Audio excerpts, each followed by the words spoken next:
What's going on YouTube? OCD for EDC here. What I got for your face balls today, we're going to check out this little guy right here. This is coming to us from Best Tech Knives, and it's this guy. This happens to be the Jason Grant gripper, and he's got a little knife company called Brass Brigade, and this is the logo right here. And I went online, did a little research. It looks like Jason is from the LBC, and he has been a tattoo artist for a number of years. I think starting in like the early '90s, and as of recently has been a professional shooter, or at least competing to some extent. You can see here that this is a silhouette steel target is the logo with the skeleton tearing through it. Pretty cool logo. You guys know that I am certainly all about the shooting. He decided to get into the knife game, and this is his first design. This is called the Gripper, and this one here was made by Best Tech, although he started with having them handmade by a company called SG Knives from Indonesia. And this one here, I think really about the only way to tell the difference, I think the opening hole in the handmade ones was a little bit larger, as well as they came in two different sizes, either the 3.5, which this is, or a 3-inch bladed version. But I don't think the handmade ones had the fuller in them, which I actually really like the fuller because you can flick it from anywhere on this blade. We'll get into that. We'll talk about it. So I think the handmade ones are all sold out. You can pre-order this Best Tech version, and there are still some left. So if you want to go to Brass Brigade and pre-order one of these, I'll throw a link up in the description, so check that down there, and you guys can get in on the pre-order if you would like to. So what we've got here, titanium frame lock. It is a flipper. We do have this flipper tab that is done extremely well. It's also a front flipper, and then you've also got either the hole that you know makes it easy to kind of thumb flick the blade, or you can Spidey flick the hole as well. So, you know, who doesn't like to finger a hole, right? But then you've also got the fuller. So this thing has got every deployment method besides a spring operation, and works extremely well, you know. This was previously reviewed and was sent to me by said Stevie. We met up out in Oregon a few weeks back, you know, met up at Benchmade, had a good time. And he was carrying this that day. I really liked the look of it, thought it was a cool knife. You guys know that I am a sucker for a nice hollow grind, which we're going to get into. This is a really cool knife, and I am pumped to have had an opportunity to check it out. Let's get into some measurements really quick. I have not measured this thing. So this should be about a 3.5-inch blade, 3.672. Our handle length here is just under 5 inches, 4.947. Let's see what we got here for a blade stock thickness. So we got 149 thousandths. And that's really, you know, the only thing. I wish they would have used thinner stock here. I've got plenty of knives that have larger blades than this, that only have 1/8-inch stock and are totally fine.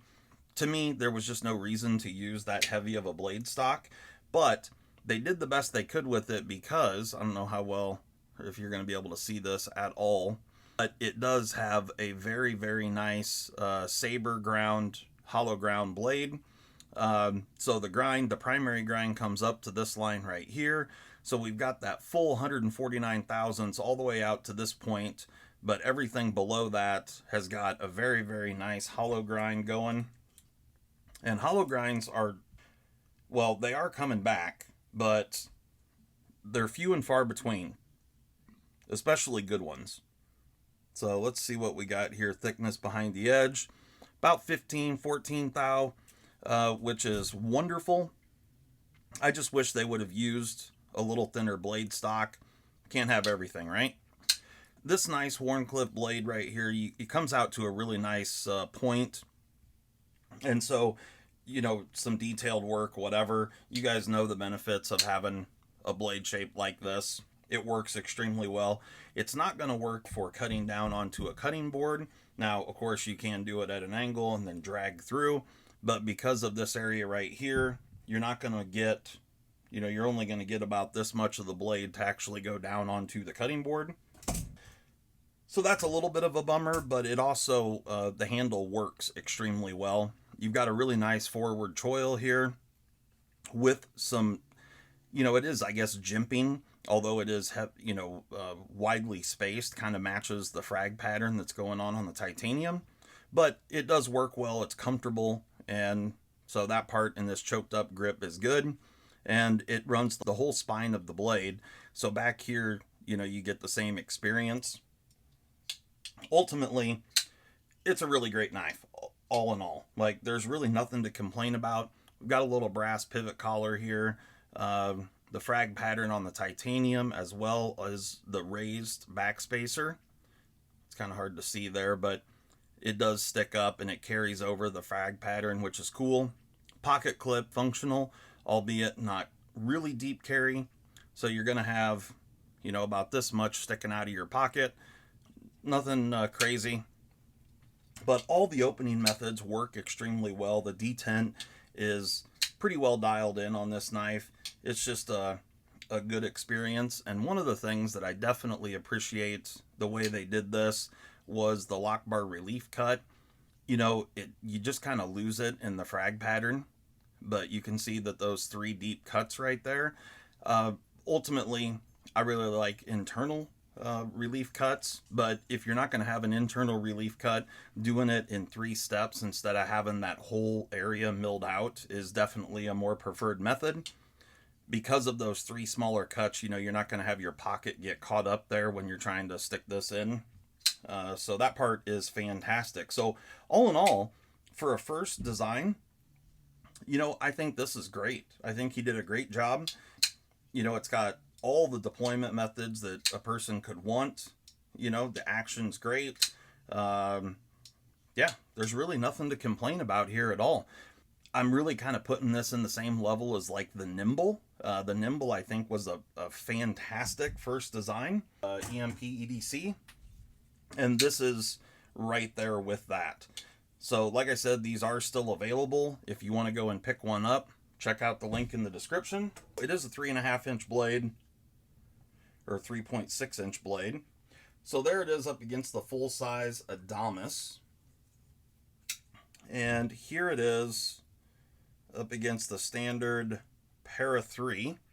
So you can see we're quite a bit larger than the Para 3, roughly about the same size as the Adamas. And then I've also got the Killer Whale here from Max Ace. So you can see it's a pretty good sized knife, definitely in the size that I like to carry personally, and so that part is good. Let's see what we've got for a weight here. Now there is some internal milling, which I'm going to pull this apart and clean it up because it does have a lot of pocket gunk in it. So we'll see what this thing looks like internally, but just over 5.5 ounces, 5.65 ounces. So nothing terribly heavy, but again, it's not a bug out style knife. It's not meant to be super lightweight. I just wish they would have used a little thinner blade stock. This thing would have been amazing. I think we're going to be all T8. Yeah, sure looks like it. All right. So I got a little T8 VHA driver here. Let's see what we got. We do have internally screwed or hidden screws, if you will, on the pocket clip, which is fantastic. And the pocket clip is nicely designed for a milled titanium pocket clip. It's a good one. Functions well, goes in and out of the pocket well, and looks just fine. Hopefully that's a D-shaped pivot. Didn't have any issues getting it out, but I did feel it move on the other side. Okay, so you can see You can see the dirt and grime in there. So we do have a stop pin that is integral to the blade and runs in that track there. You can see the weight relieving going on. Got a hardened steel insert with a ceramic ball with hardened steel washers. And like I said, a lot of pocket gunk. I could see it in there. So definitely just cleaning this up a little bit. So we do have bronze captured ceramic bearings. Okay.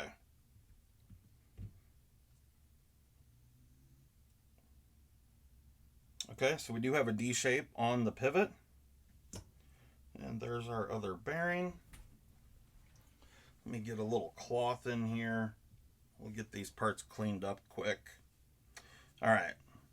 So we do not have a detent ramp. Not that that is a huge deal, but all right. So the stop pin is pressed into the blade, so that's not going to slide out on you. And we do have this horizontal satin on the flats with the vertical satin on the primary grind. It's a nice looking blade. Most of all, I'm really pumped with the hollow grind. That part is fantastic. We're just going to clean this guy up quickly here. Okay. Now I am going to run a couple of Q-tips in here in a couple of spots just to make sure we don't have any gunk left behind. And then of course you guys know that we've got the new OCD for EDC Slick 'em All, so we're going to throw a little of that in there and just see how this action is. So we got our Slick 'em All. So we're going to use the rigid applicator here. So when you're using the Slick 'em All, you'll want to go slowly to fill up the applicator there, right there. And then when you're done, you can utilize the syringe to pull the grease back out. Let's see where the flat, okay, so the flat goes back towards the rear of the knife. So I want to get that lined up just like so. And then I'm going to throw down my bearing here. Just throwing a little Slick 'em All on here. We'll get a little on the pivot.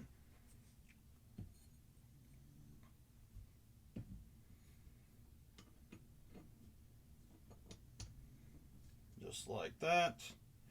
And then we're going to put a little bit right in the detent ball hole, and then put a little bit along the detent path, and we're just putting just the tiniest bit across that detent path.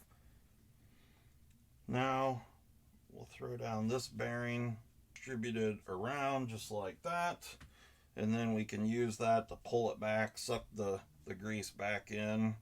Just going to clean that excess up right there. There we go. Now we'll leave that open for the moment just because the pivot is lined up where we want it.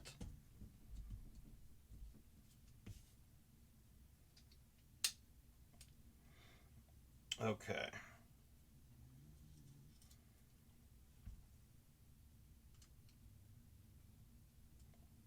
This pivot screw installated. Perfect.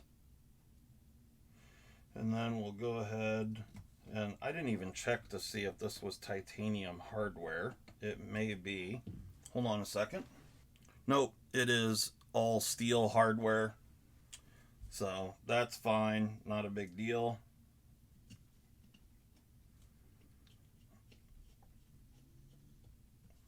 Okay.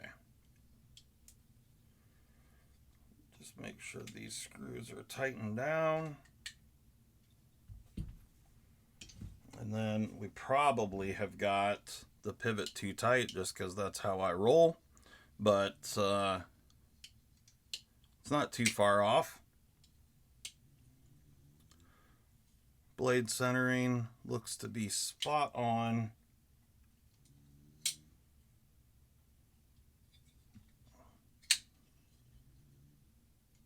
Wow, action on this thing. It is really, really good.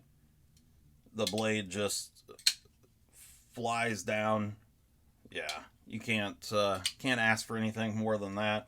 That's for damn sure. Flipper tab works. Front flipper works. And then the Spidey flick from the hole also. And then I screw it up, the thumb flick. Yeah, this thing is an action beast. So super cool knife. Really like that. And now the flipper tab does come, and right there is where the detent ball is up on the full thickness of the blade tang right there. So if you have your thumb up in there, the flipper tab will hit your thumb and stop the blade, and then you can just shake it down. If you want it to fall all the way, disengage the lock bar from just a little bit further back. Now we do have decent lock bar access right here. You can see they did chamfer a little section out on the lock bar side. It works. You've got plenty of lock bar access, so that part's great. Ultimately, you know, this is a win for sure. On the for a first design knife, this thing is done really, really well. You know, things are really well thought out. You got decent blade to handle ratio, and it's comfortable in the hand, really neutral grip. My pinky does land back here on this portion, but that feels good, and it works very nicely in the hand. Also in this choked up position, this large portion right here allows you to kind of pull the knife back into your hand. So you have really, really secure grip on this thing. There's just a lot of good going on here. Action's great, made by Best Tech, cool knife. From what I could see online, Jason seems like a really cool guy. Now, I would have enjoyed if this would have been a reversible pocket clip, but I get it. Not many titanium frame locks are reversible. Pocket clip does function well, so really not too many bad things here. Oh, the price. We didn't really talk about the price. So price on this guy in this configuration right here, I think they're $330, just like this one. You can get an all murdered out version that's all PVD coated blade and handle. And that one is $350, I'm pretty sure. So an extra $20 to get the PVD coated version. You know, it's a good quality knife. M390 titanium frame lock flipper with all the deployment methods, ceramic bearings. You guys know the deal. There's a lot of knives out here that kind of follow this ethos, but this one here is well designed, and I think anybody, you know, if you're really digging the design, you're going to like the knife. It's not going to disappoint, and the hollow grind on there is fantastic. Anyway, guys, hopefully you enjoyed that. Quick look at the Jason Grant gripper from Brass Brigade. Go and check them out. I'm gone.